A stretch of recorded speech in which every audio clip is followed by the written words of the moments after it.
Child and old age care আশ্রমের chairman Milton সমাদ্দারকে আটক করেছে ডিবি পুলিশ। বুধবার সন্ধ্যা 7:30টার দিকে ডিবি পুলিশের একটি দল ঢাকার মিরপুর থেকে তাকে আটক করে। মানবতার ফেরিওয়ালার মুখোশের আড়ালে ভয়ঙ্কর সব প্রতারণার অভিযোগ উঠে সামাজিক যোগাযোগ মাধ্যমের পরিচিত মুখ মিল্টন সমাদ্দারের বিরুদ্ধে। এমনকি অসহায় মানুষের নামে সংগ্রহ করা অর্থ আত্মসাৎ ও তাদের কিডনি সহ অঙ্গ প্রত্যঙ্গ চুরির মতো গা শিউরে ওঠা অভিযোগের মুখোমুখি মিল্টন সমাদ্দার।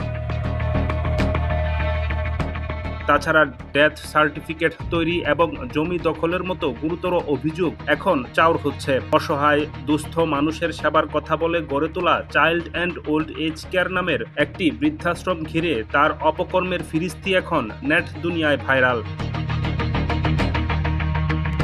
এদিকে মিল্টন সমাদ্দার বিভিন্ন মাধ্যমে নিজেকে ভালো মানুষ হিসেবে আখ্যা দেওয়ার চেষ্টা করলেও সবকিছুতেই রহস্যের জট ঘনীভূত হচ্ছে। এমত অবস্থায় মিল্টনের ভয়ঙ্কর সব অপকর্মের অভিযোগের বিষয়ে আমলে নিয়েছে জাতীয় মানবাধিকার কমিশন।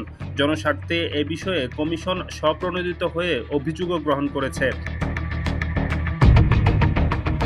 মানবতার ফেরিওয়ালা মিল্টন সমাদ্দারের বিরুদ্ধে নির্যাতন থেকে শুরু করে এর চেয়েও গুরুতর অভিযোগ নতুন নয়। তার আশ্রমে যেসব ভবঘুরে পরিত্যক্ত অসহায় মানুষ থাকতেন, তারা মারা গেল না কই হারিয়ে গেল সেসব জানানো হয় না জিম্মাদার বা অভিভাবকদের।